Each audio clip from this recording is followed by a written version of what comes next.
Life Management Science Labs would like to acknowledge that we live and produce this podcast on the traditional lands of the Wurundjeri people.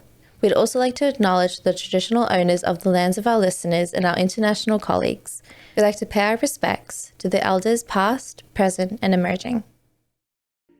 Hey everyone, and welcome to All Together, the Family Science Insights podcast, produced by LMSW, the Life Management Science Labs. We are champions of life management science, providing structured insights informed by science and inspired by practice on key aspects of conscious living. Each week, we bring you scientific and practical insights on each element with the expert knowledge of professionals in the field. I'm your host, Dina Sargeant. Now, let's get started. Hey guys, and welcome back to another episode. Today, we are talking about aging in families. We've talked about a little bit more about it on the show before in terms of the structural dynamic that changes when it comes to aging families, when it comes to family dynamics especially. We're talking a little bit more about it in terms of the ageism that sort of takes place and the stereotypes that take place within it. To join me on the show is Dr. Stacey Gordon. She is the Program Director of Next Phase Adult Caregiving and Retirement for Work-Life Office of the Provost at New York University. She focuses on three related areas: caregiving, aging, and retirement. Thank you so much for joining me on the show, Stacey. Thanks for having me on the show, Dina. Now, we know that you talk about ageism and an anti-ageist approach to it.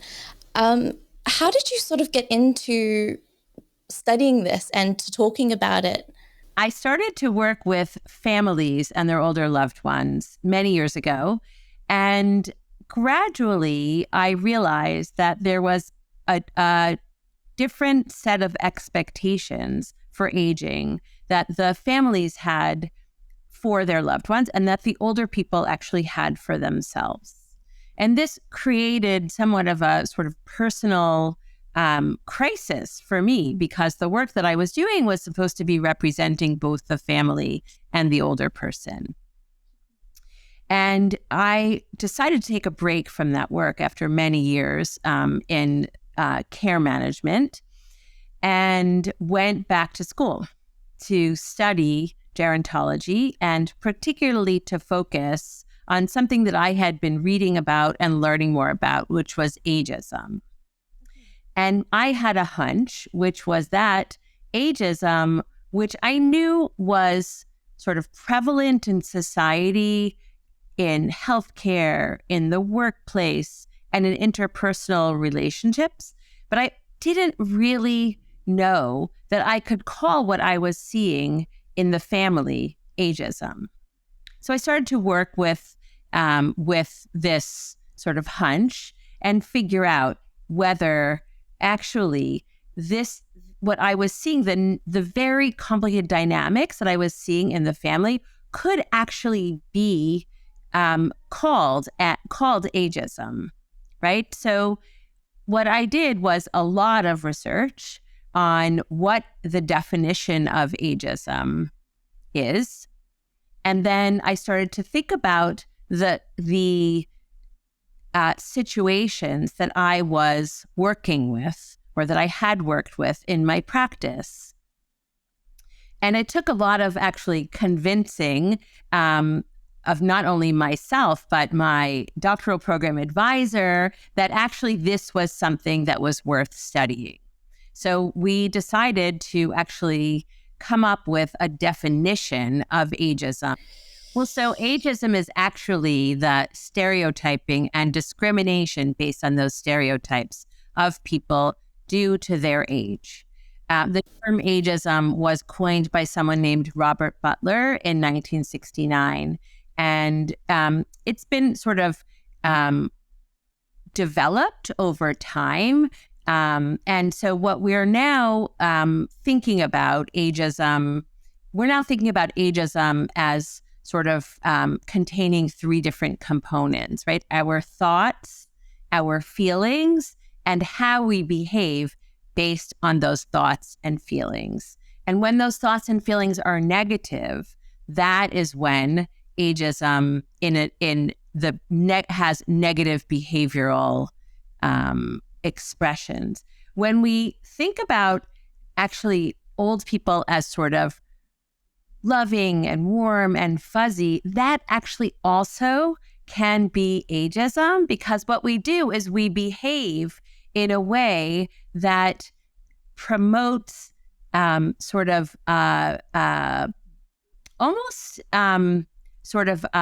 belittling of the person. So, for example, if we see an older couple on the street and we call them cute, that's actually an example of positive ageism.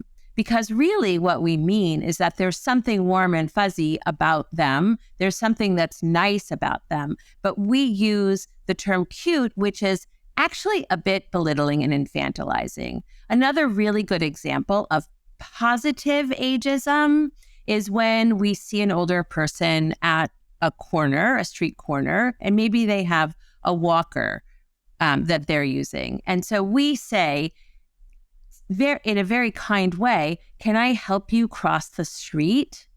And so what that does, and that's a very kind thing, right? It's a very kind expression of caring and concern. But we know actually that what that does is actually that signals to the older person that we think that there's a problem with them crossing the street. And they then internalize that there's a problem. Ageism refers to the negative stereotyping of people because of their age. It usually consists of thoughts and feelings that people have about older people or even about younger people, and the behaviors that are associated with that, sort of the negative behaviors and stereotyping and discrimination of people based on their age. Okay. It's really interesting concept to me, because the whole idea of ageism is sort of like you want them to feel independent, but you also want to be there to help them. So that's the very interesting sort of, when I was learning a little bit more about it, I had Google open and just Googling every single term that it possibly came on as to what a definition was. And it was so interesting because the whole idea of what ageism is and the approach that you take to it is you want them to feel like they can do things themselves. But at the same time, there's also that idea of realistically, some of them aren't able to. So I think when it comes to the idea of caregiving as well, like you want I would love my grandparents to feel like they can do everything, but in reality, knowing that they can't do everything is sort of the only thing that really sets them back and holds them back from doing everyday things. So I think that one sort of misconception about older people is that the older you get, the more experienced you are at life. And oftentimes people think that there's a lot that older people cannot do. There are things that happen to your body as you grow older, which may affect, your ability to read. Like eyes generally, give out like at a certain point, in terms of like you need reading glasses. So that's an assistive device that actually can help the eyes. Hearing actually worsens as you get older. So you might need a hearing aid. Some people may have problems walking, so they might need an assistive device like a walker. But generally, there's really no model for what people can do as they grow older. And I think that ageism actually, sort of negative stereotypes about age, leads us to believe that as people grow older, they're sort of all the same. And they can't do things because they're old. And actually, the opposite is true. We know that older people, actually, as people get older, they age in so many different ways. Whereas we know, like, as children get older, there are certain sets of skills that they learn, right? They learn to talk, they learn to feed themselves, they learn to toilet themselves, they learn to read, they learn to run and jump and so on. And so that's sort of a set path that most younger people take, typically. But for older people, their development, because older people continue to develop, right? People develop their entire lives, different skills, different abilities, and so on. And older people, because they have had life experience, for example, they've gone to school, they've had work, they've had families, all of those different experiences help to sort of shape the way that people grow old. So when someone is living in an area, let's say, that has a great deal of pollution, we know that that will affect their health. So people who are exposed to that sort of pollution will not live as long as someone who lives in a healthier environment. That's called a social determinant of health. And social determinants of health actually affect how people grow older. So with the amount of understanding that you have on this and the amount of research that you've done upon sort of the anti-ageism approach, I think you mentioned that you've done a few foundations and you've sort of built upon that a whole lot more in order to widen the community in terms of their understanding of ageism and the whole stereotype among caregiving. What's been one of the highlights that you've been able to work with? Well, so I have created an initiative called the Wrinkle Project, which is based on my work with older adults and their families. What I was seeing over and over again was older people sort of being told what to do by their family members, rather than older people making decisions and being supported in those decisions by their family members. So actually, after working for a long time with families, I decided to actually take a break and look at what I was seeing, sort of examine more deeply what I was seeing. And ageism kept on coming up, right? So, and I had this hunch that actually creating a place where people could learn more about themselves and their own negative internalized thoughts and feelings about age might be really helpful. So in the Wrinkle Project, I actually have one sort of cornerstone event, which is called the Wrinkle Salon. And in the Wrinkle Salon, people get together for a series of meetings, and we talk about what it looks like, what it feels like, what the problems are with growing older. And I have not only old people in the Wrinkle Salon, but I have young people in the Wrinkle Salon. So it's an intergenerational conversation. So we have younger people asking older people what they think about certain parts of aging, and older people asking younger people what their impressions are of their own sort of set of difficulties in growing older in the sort of time that we're in. And so we also look at the consequences of ageism, right? So what happens to people when they're exposed to ageism? And there's a lot of research on the negative consequences of ageism. For example, people who are exposed to negative stereotypes of age actually have a slower walking speed. They have greater cardiovascular illness and stress. They have poorer handwriting. They actually, when they actually have a cognitive impairment, it gets worse when they are exposed to negative consequences, to negative stereotypes of age. So we also know, and this research, a lot of the research, the initial research around the negative consequences of ageism comes from a lab that Professor Becca Levy created at Yale University. And she found over and over and over again that the exposure to negative stereotypes actually created negative consequences in all of these different areas that I said. But the thing that she also found was that when people are exposed to positive stereotypes of age, in other words, aging is a time of wisdom, aging is a time of possibility, ageism is a time of greater adventure, and so on, then those negative effects of ageism actually go away, right? So what she found was that when people are exposed to positive impressions of age, we live 7.5 years longer. Wow.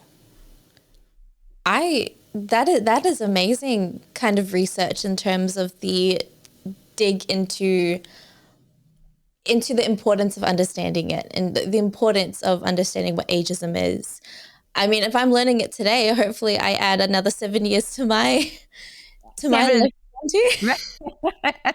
Well, also, so we go through this in the Wrinkle Salon. So we look at, we sort of like examine age and what it means to us. We look at ageism, we learn about ageism, and then we learn about the negative consequences of ageism. And then we actually take some personal action, right? I have people go out and actually think about how they can change the way that they view aging and also try to influence other people. Because we know that, we're living in families and communities, and it's really important not just for individuals to change the way they see aging and to sort of deconstruct ageism. It's important for everyone, and because everyone at any age can benefit from an anti-ageist approach. Wow, that is a very, I mean, the research in that is phenomenal in terms of the way that the importance of the approach itself is entirely new to me. I never knew that ageism was a thing that we were dealing with today, especially in terms of caregiving. I talk about caregiving quite a lot on the show in different areas and different views on it, but never really spoken about the whole idea of us being ageist in terms of what a older generation can do and can't do, and how much we limit their opportunities as well. So this is an entirely new concept, and I am so excited to even dig even deeper to the viewpoint that you hold and that you are promoting in both your work and the Wrinkle Project that takes place. So before we sort of get started, we love to start with a little icebreaker, sort of get to know you a little bit more before we get to know how important the subject is. Okay. So it's called Get to Know You. And we love to start off, just say the first thing that sort of comes to your mind when you hear these keywords. So the first one is a favorite book of yours. So the book that I'm currently obsessed with is Clara and the Sun by Kazuo Ishiguro. And I think a lot about how, about the influence of AI in our lives, and how the central theme of the book is that actually human relationships can't be replaced by AI. Well, I think that I'm just looking at it now, and I think it's a Nobel Prize winning writer as well. So that holds it in high praise already. So I will go and search that up straight after the show. Right. How about your favorite movie? My favorite movie is My Life as a Dog. Have you ever seen it? Yes, I have seen that. Okay. It's Swedish, by Lasse Hallström. It's just this beautiful coming of age story about a boy who's, learning to live with multiple losses, and also just growing up in a complicated time.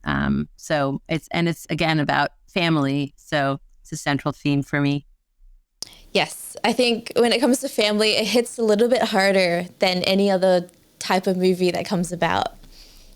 Yes, I agree. I agree. How about a favorite podcast that you've discovered?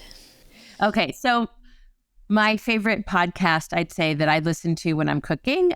One is actually This American Life by Ira Glass, and it's basically about human interest stories. It's funny, it's moving, it's super interesting. And the other one is The Moth, which is basically a podcast a podcast of storytelling. And I have done storytelling on stage. And I am in awe of people actually who make it to the finals in the Moth. It's sort of a competition. And there are the final Moth podcast is played in various theaters around the US, but a lot of it happens in New York. So it's one of my favorite things to do and also to listen to online. Wow, that it's very different ranges of interests that you hold personally and hobbies that you have as well. So that's it's always nice when you hear a little bit more about the guest's personal life and sort of just understanding as to how they go about their day-to-day things, because it's always fascinating to me what other people listen to. So that's probably why my obsession is watching Gogglebox over and over again, just seeing what other people are watching. Right. That's great. That's great. It sounds very stalkerish, but I promise you it is not. Okay, I believe you. So the next one is a famous role model that you admire. Oh, that's so easy. Michelle Obama. Okay. I adore her. I feel like pretty much I admire everything about her. And the fun fact is that I have met her several times. Our children went to the same school in Chicago when they lived in Chicago. And I lived in Chicago. And so I met both Michelle and Barack several times. And I actually really loved Michelle Obama's podcast as well. But meeting her was just like one of my life highlights. And I was able to chat with her a bit. And I think that she has done such a beautiful job as, a first lady, and the way that she lives her life is she's a role model for everyone. And so she's one of my sort of living idols, I should say. Yeah, it's amazing to see her life after being on the White House and after doing that, just the amount of things that she's done, and just seeing how normal she is as well. Like, she's not taking fame as a huge sort of career highlight of hers, and she's just living a simple life. I mean, her kids still went to the same public schools, they still went to college, and just seeing how the whole family as well just sort of lived normally, even though their father and their husband was president of the United States. It was still a family life. It was still what you expect a family life to be. Yeah, absolutely. Absolutely. I once walked into the library of our children's school. This is after Obama was elected. And I saw Barack and Michelle with the second graders because Sasha was in second grade. And they had, he was the guest reader that day. And so Barack and Michelle were sitting with Sasha on their lap and all these second graders in front of them. And he was reading The Grinch Who Stole Christmas and making jokes. And it was like, they are such normal humans and have just so many gifts that they give, sort of just in who they are and in their, compassion for the world, really. So yeah, I agree that Michelle continues to give, and as does Barack. So yeah, I think they come on as a show as a huge role model for a lot of the guests that come on. So it's really nice to see how people are seeing them in such a good light and such a good way. So today we're talking about family, and we're talking about the dynamics in family and how that changes. First off, I know that everyone has their own definition of what family is. So, what would be your own personal definition as to what a family would be described as? Great question. I think that a family is a set of people who love each other. There might be just two people, just a couple. There might be one parent and a child. There might be two parents and a child. Or there might be just a set of friends who become family. So I think there's a very wide definition of family. Generally, the families that I have worked with have at least one older person and an adult child. Mm-hmm. And do you think the whole concept of family is just as important as it used to be, say, decades back? I do. I think that family is where we really sort of get our primary sustenance. We learn how to be in the world. We learn how to love people. We learn how to love ourselves. I think that family is, sort of the primary building block of development, of child development, and actually of development sort of throughout the life course. And it could be that someone's family doesn't work out for them and they find a chosen family. And so I think that, we really need to expand the definition of family to include chosen family, which is friends and other people. Mm-hmm. And when talking about aging families, and we know we've gone through the definition as to what it is a little earlier, what makes a family considered to be an aging family? Well, every family is aging, right? Every day we wake up one day older, and aging is, our human prerogative. And so I think that let's just put that out there, right? So everyone's aging. An aging family is a family that is, sort of in the world, right? And moving along in their life course.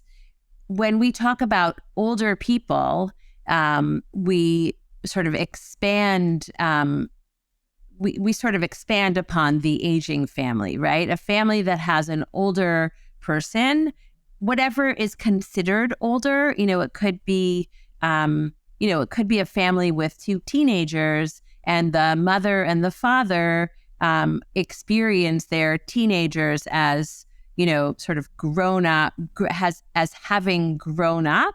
And they look at them as older children, right? Generally, in my work, I look at families that have,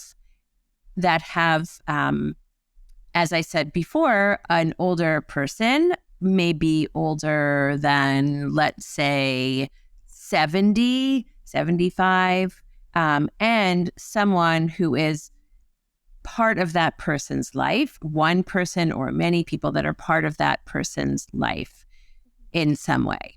Mm-hmm. And when talking about the family dynamics, and I know you said that the dynamics change a lot when it comes to raising teenagers versus raising adults, or adult children raising elderly parents. How do these changes impact the relationship between each of the family members? So family dynamics are changing all the time as families move through different stages. When people become a couple, then get married or have a child or decide to become parents on their own, the family life continues to change with each new stage. And one huge driver of change in family dynamics now is population aging. Families are now in the midst of population aging, which will result in 10,000 has resulted already in 10,000 people turning 65 every single day of the year. That started in around 2012 and will continue until 2030, when 1 in 5 people in the US will be over 65. And soon after, there will be more people over 65 than there are people under age 18. So this is a new stage for everyone, not just for families. And people in families and as a society are finding or will find ways to adjust to this. And family dynamics change as the needs of all family members change over time. And so if you think about how family dynamics will change with more older people as part of the family, that's really a significant change. And I think that we are not prepared for that population aging. Certainly in the US, we really don't have a long-term care system that can support people as they grow older in their home. And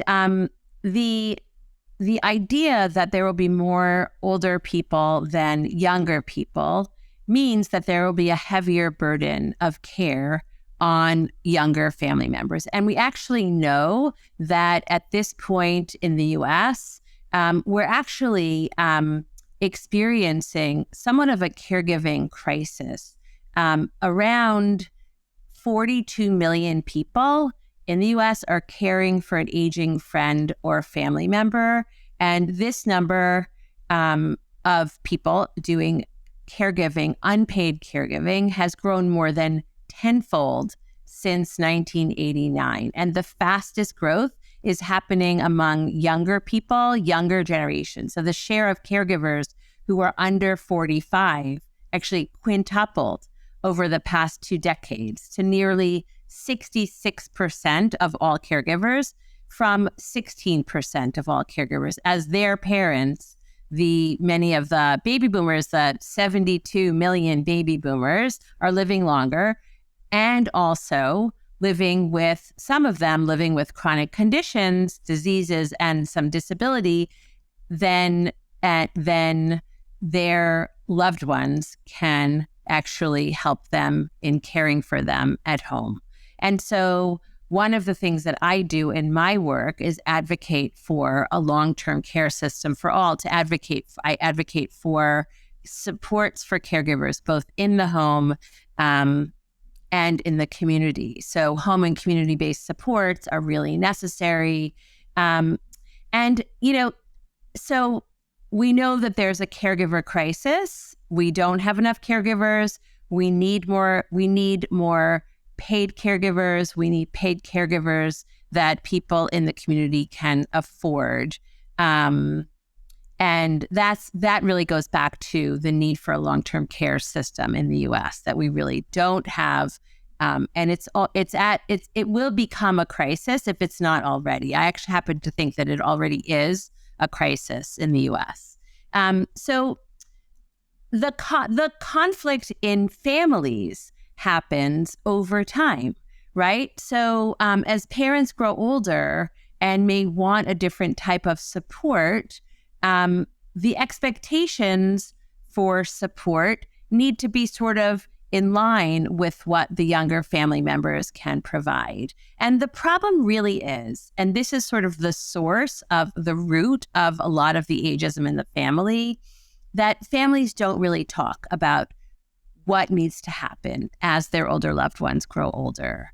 So the conflict comes up when, for example, there was just an article in the New York Times about this, a woman named Randy who is around 30 years old. She actually was about to start her own business, a catering business. She took out actually her savings, and a few months after she, made this decision, her father, who is 61, was in a terrible car accident. And so instead of going into her catering business, she ended up sort of pivoting and becoming a caregiver for her father. She also has 2 teenage children and is really struggling.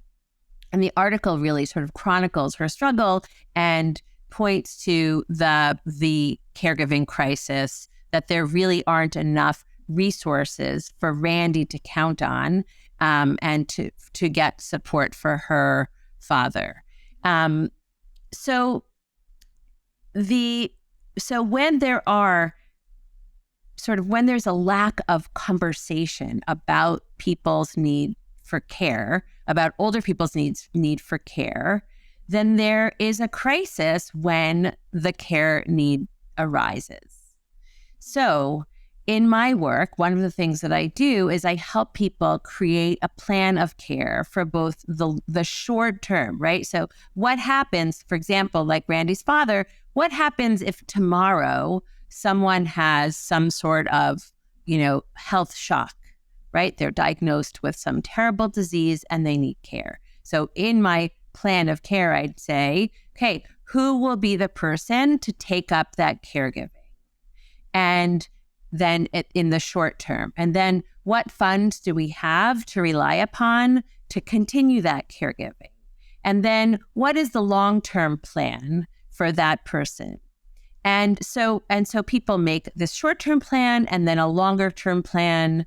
And part of that could be relying on the Medicaid system, which is if people don't have enough money, which most people do not have enough money to fund care over time, then they can apply at some point for Medicaid. Some people can, it's depending on sort of an income limit and resource limit.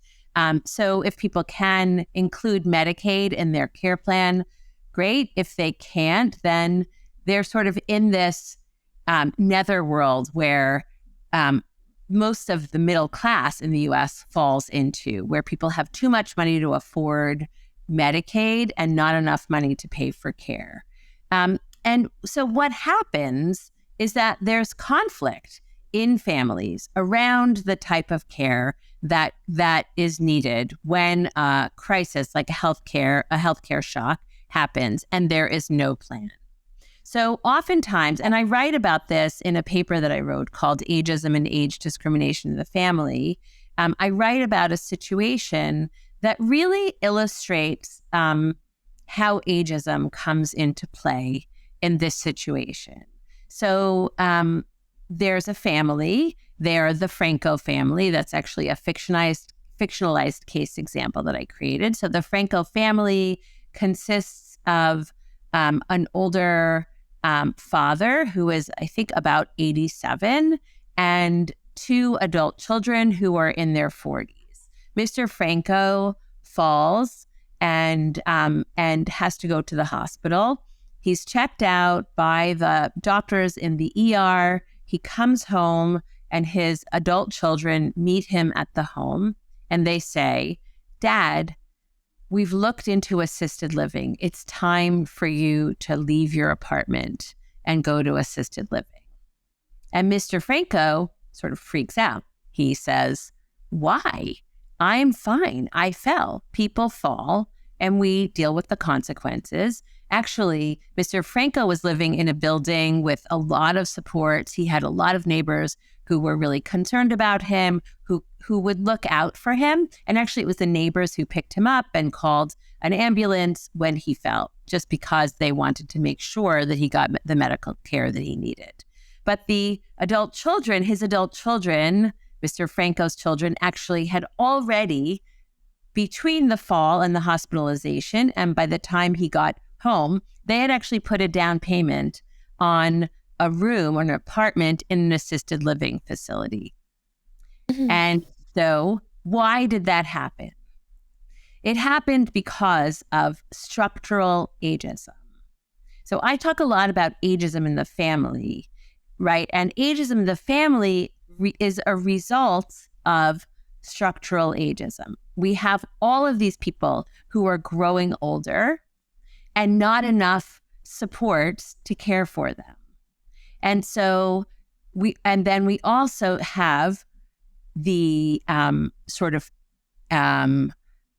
what I call the aging industrial complex. Actually, I didn't coin that term. That's the term that Maggie Coons and Carol Estes coined many decades ago. So the aging industrial complex sort of comes in and says, "Oh, we can solve your problem," because there's no sort of macro level set of laws and policies that will care for Mr. Franco, let's say, in his home.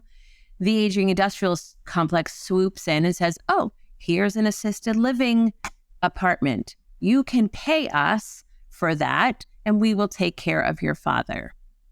Mm-hmm. So that is the meso level of ageism, right? The fact is that we don't have a middle level system of care in the community for people like Mr. Franco to be cared for if he needs. Actually, it turned out that Mr. Franco didn't need the care in the community, and his children really backed off after they figured that out when they all went to his therapist to sort of have a session and figure out that they really didn't need to swoop in and take care of him, that he was really okay, that it was actually healthier for him to stay in his apartment with his community of neighbors and friends, and people who were supporting him in whatever ways he needed. Yeah.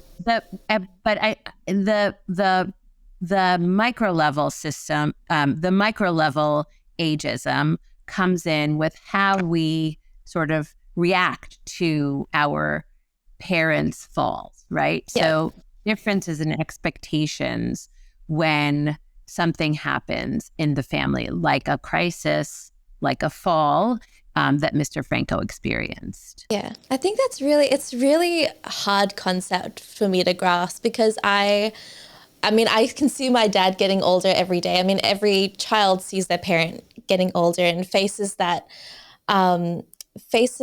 thought of, okay, if I'm not there, what's going to happen? Especially if, like, for me, I've taken on the role as not a caregiver, but kind of in a step of, it's my responsibility to make sure that they're eating. I mean, my dad is still working, but he has a tendency to focus so much on work that he doesn't eat or he doesn't really take care of himself.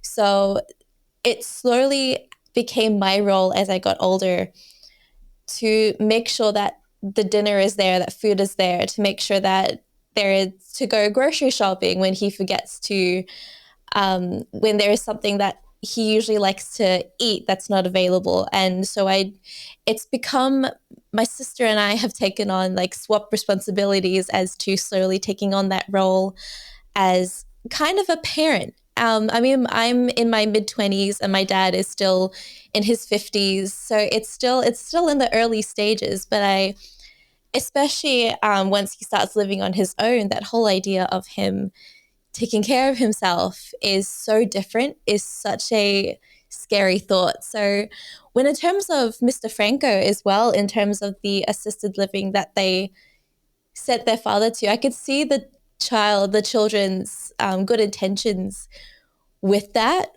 But absolutely, I can see myself completely doing that the minute that my dad falls down off something or has an accident. I mean, my dad is clumsy. He will stub his toe on the slightest of furniture and not even realize that his toe is bleeding. So there is so many things that I sort of think about as I get older, and especially the whole idea of me sort of moving out and going out into the world on my own, knowing that he will be left to take care of himself.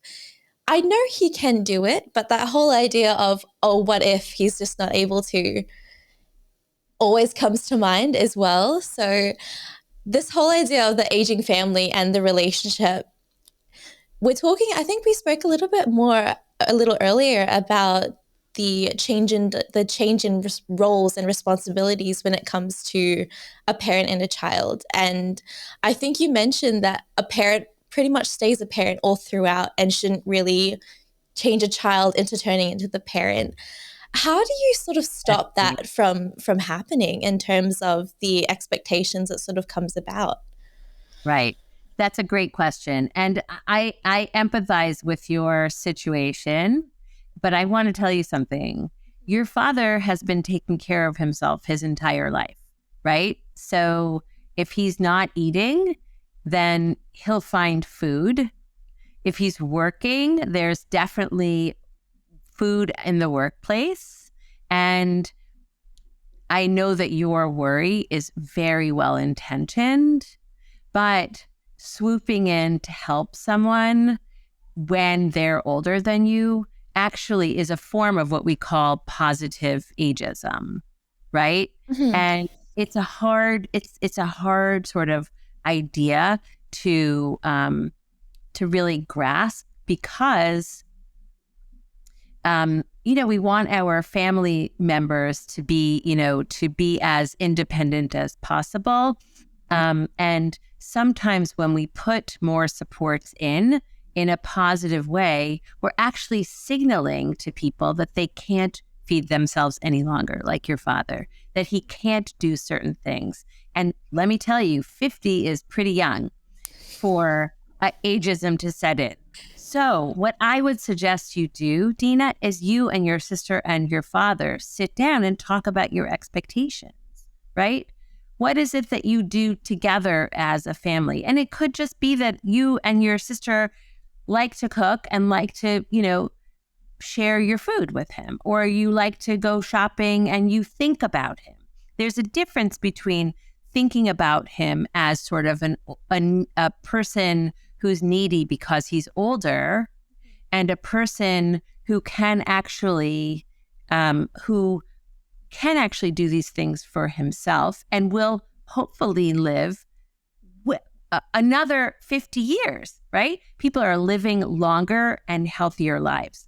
I would say your goal as someone in their mid-20s is to really figure out how to talk with your father about him creating healthy behaviors that enable him to live a longer and healthier life. So, you can have a conversation with him about feeding himself well, about exercising often. We know that actually exercise is hugely important in terms of like preventing illness in the short term and long term.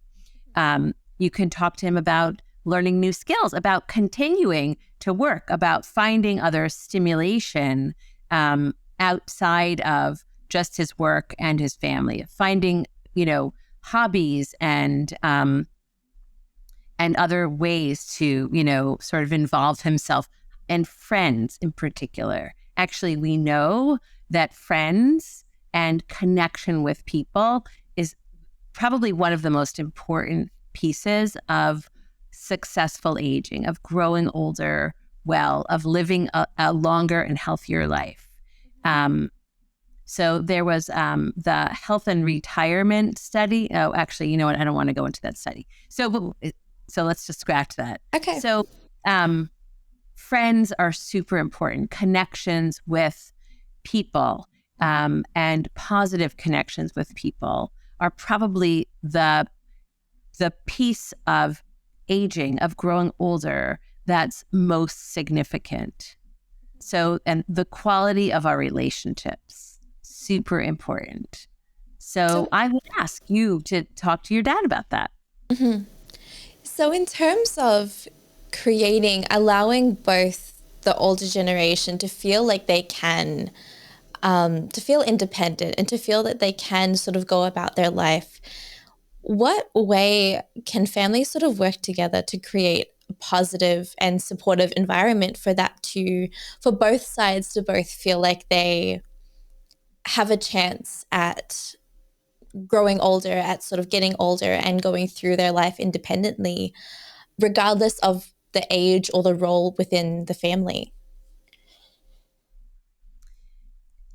As I said before, I think really the most important thing is to talk, right? Is to have conversations about what it is that family members want and need, and really to try to project into the future. I have this ongoing conversation with my own father about at what point he will be at when we can say, okay, I think it's time to bring in a caregiver because you can't do A, B, or C. And we sort of have that as, a constant conversation. What are those 3 things that you might not be able to do? And those conversations, sort of the in the meantime conversations, what happens, what are the expectations, what would the older family member like to see in their future? Those are the kinds of conversations that will guide how the family functions. So when expectations between the older and the younger generation differ, that's where the conflict comes in. So if you and your father, let's say, and your sister can get on the same page about what it is that your father wants as he grows older, what sort of supports, when he would like those supports, and what you and your sister can do to provide the support, that conversation will enable your family to grow older well, right? And also eliminate sort of the negative associations with age, right? Because people do have needs. Everyone has needs. People have needs in their 20s, in their 30s, in their 40s. Forget the children, right? 50s, 60s, 70s, 80s, 90s, 100s. In every decade, people actually have needs, and they need to figure out how to meet their needs. So looking at a person who is older than you and asking them what their needs are is probably the one, the most important ingredient of the most important ingredient of an anti-ageist approach. And so what are some of the challenges that can come about in terms of having that conversation and also allowing both sides to feel independent amongst the family? So the challenges are that people don't want to have the conversation. Generally, people say they don't have time, it's too complicated, and generally they avoid the conversation out of fear that something bad will happen if they do have the conversation. And so, they avoid that, and then something happens and they don't know what their older loved one wants. That is a huge challenge. Another challenge is that family members can have different ideas of what to do with the older family member. For example, if the family member has a cognitive impairment, right? If there's a family member with dementia and the family member didn't say before the illness set in what it is that they wanted, one sibling or one adult child can want one thing for their parent and the other one can want something totally different. This is, happens it happens often, and it's super complicated.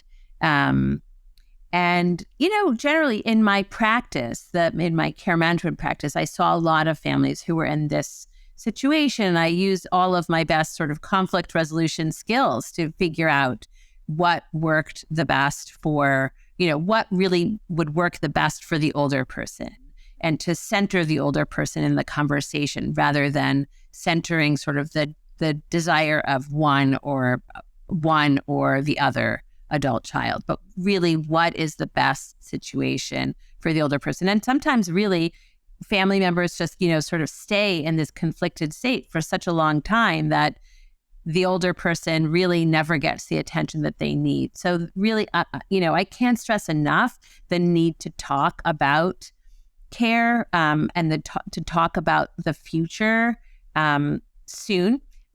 sooner rather than later when you're young, like your age, and your father is relatively young. And that one conversation will set off sort of a cascade of other conversations. So it's just sort of a matter of diving in to the first conversation. And then usually there's sort of a snowball effect where people open up the topic and they can start to talk about their fears. And, a lot of this is about fear of their beloved parent dying. And I completely understand that. I am a motherless daughter. My mother died when I was 14, and one of my biggest fears has always been my father's death. For a long time, I avoided that conversation with my father.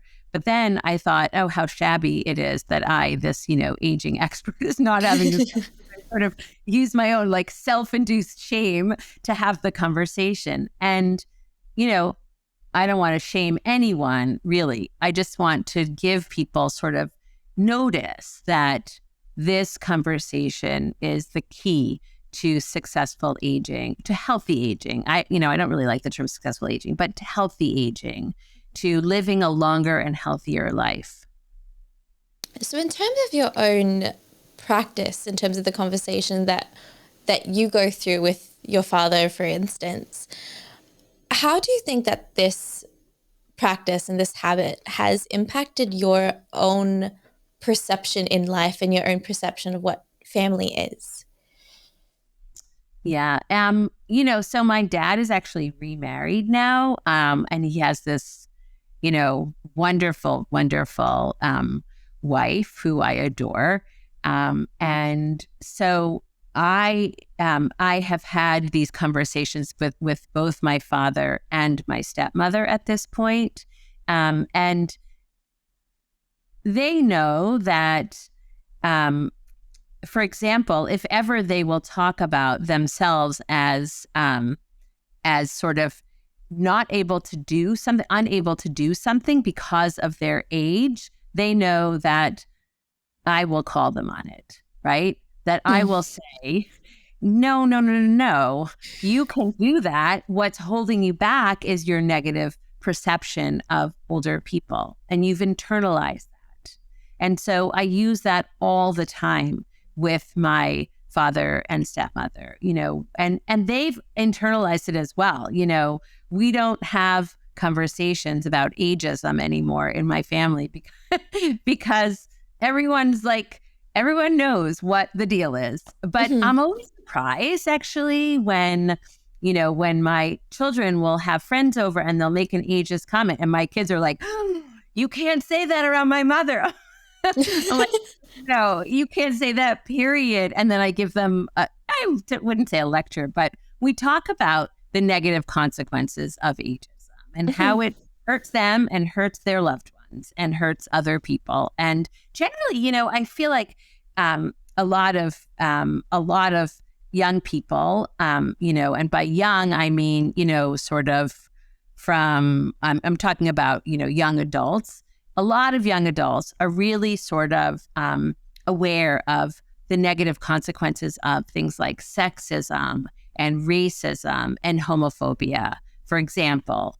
But generally, people are not aware of the negative consequences of ageism. And so I use my own research to really give them, sort of examples and bring them into the conversation about what happens when people internalize that negative stereotyping and have sort of their own, and how their ageism can actually hold them back in the world from growing and from experiencing life and from making new friends and from all sorts of good things. Yeah, I think having that conversation for me is something that will be coming in the next couple of years, especially knowing that my father will be on his own. And I mean, we haven't even spoken the idea of remarriage yet. That is something that is, I think he's very much enjoying his own single life at the moment. So I think it's a really good, it's a really different way to now he's into camping. He's into all these different activities that we've never seen while he was married. So it's very interesting to see the different life that he can lead and the different scary adventures that he talks about getting himself into now. So in the next couple of years, the whole idea of him getting older will sort of come into play in his mind as well. So that will be a conversation that we will be aiming to have, especially after talking to you. I think it's going to be on my mind constantly now. So we got a few questions from the audience that have been sent over to us, and to avoid some of the overlap in the conversation and some of the repeated answers, there's just a couple that really struck out to me in terms of what we can talk about. So the first one is, how can families promote a sense and foster a sense of connection between older and younger family members?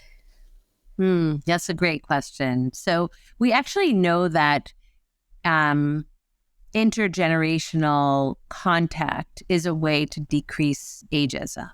And so I think families are really like they're the original intergenerational activity, right? When you get together with family members, when you make dinner and invite your parents and grandparents, and maybe, if you have young children, there are 4 generations there. So, telling family stories at those sorts of gatherings is really important and really sort of can create a cohesion and a bond between generations. Going out and doing an activity together is another really wonderful idea. Actually, hiking, going out into nature, reading books together, having like a family book club, for example. All of these are amazing ways to bond with another generation. Mm-hmm. I think especially when it comes to the whole idea of the connection, and I really regret not having, not learning a lot of the stories that my grandfather had lived through before he passed away. I think if I'd known a little bit more about the stories and his adventures and his life, I think that would have been even a deeper look into how our family came to be, in terms of the personality and the characteristics that somehow apparently, according to other family members, I have fostered from him, not even knowing a lot of his stories and a lot of his adventures. So I think that's a really cool personality trait of mine. But how can families sort of have that conversation and have that idea of, because this is similar to what the next question is, how can some of the families sort of just go through the conversation of learning a bit more about the stories and learning a bit more about the history? Well, actually, it's funny that you asked that because right after we finish, I am going to go into the next room where my husband and his family are getting together to celebrate the 100th anniversary of of the birth of their father. He died at age 67, but my husband and his 3 brothers actually created sort of a memorial to talk about their father, to bring stories that they remember to life, and to bring photos to life and to share them between the generations. So we're like literally about to do this. Oh, and wow. Yeah, it's actually a really beautiful, beautiful thing to see.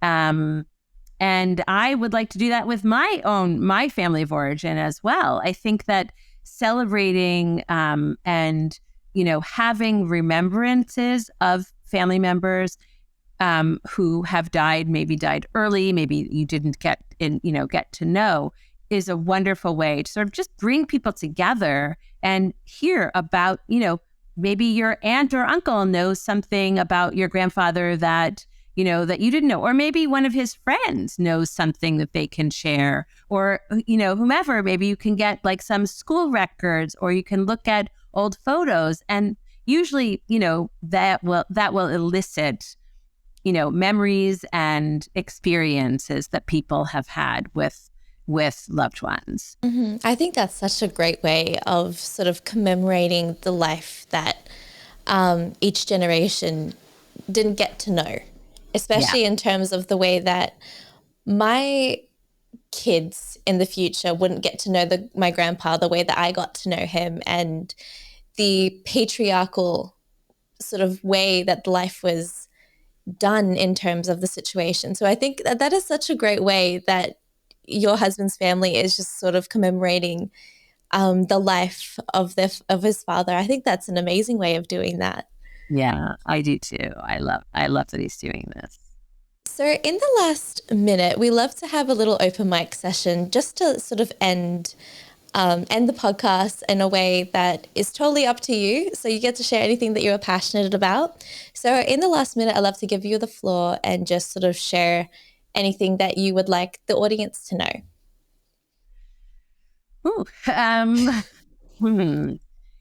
I would love the audience to know that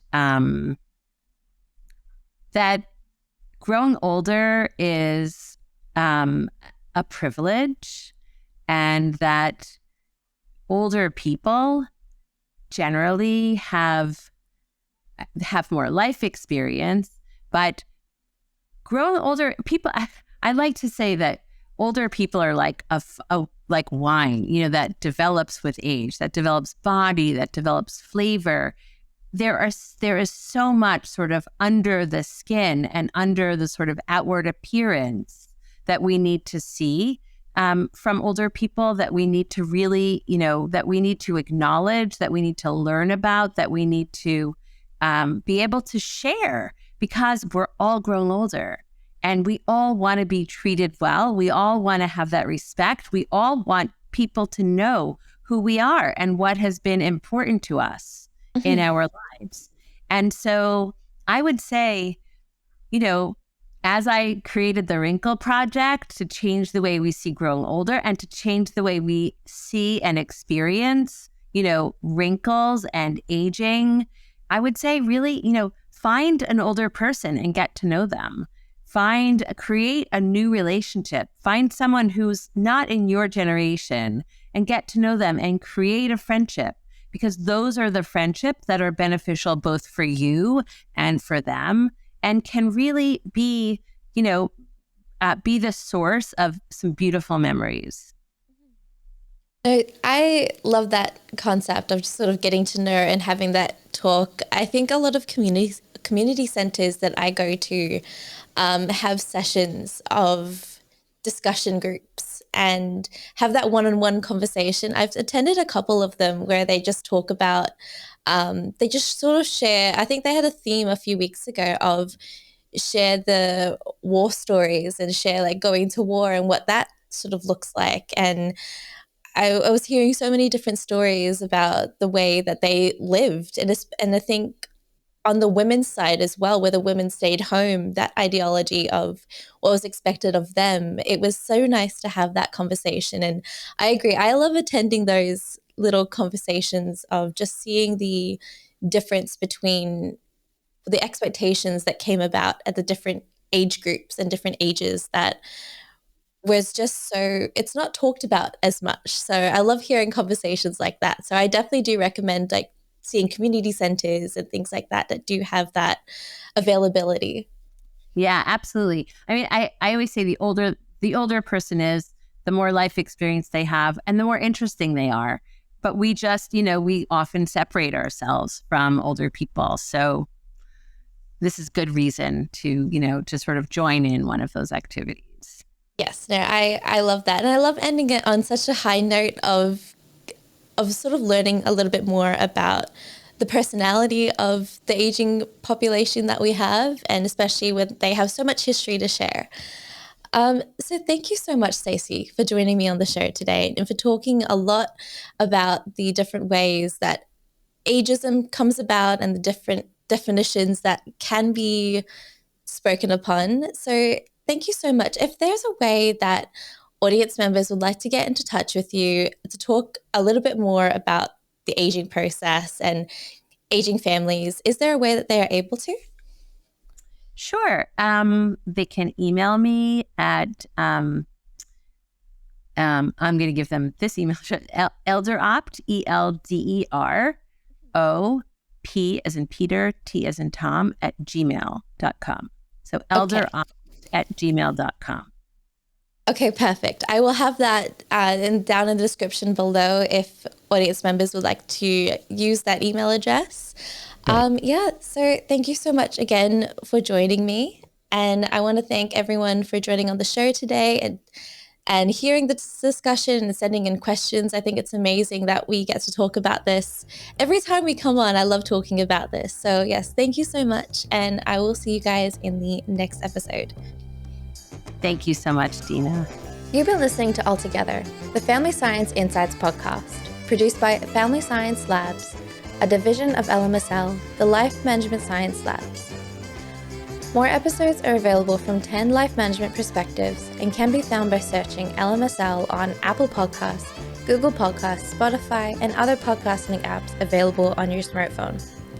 If you enjoyed this episode, please rate, share, and subscribe to our channel so that other people can find it and we can continue to provide quality content. More of our work can be found on our website at fa.lmsl.net, where you can join our movement. I'm Dina Sargeant, and thanks for tuning in.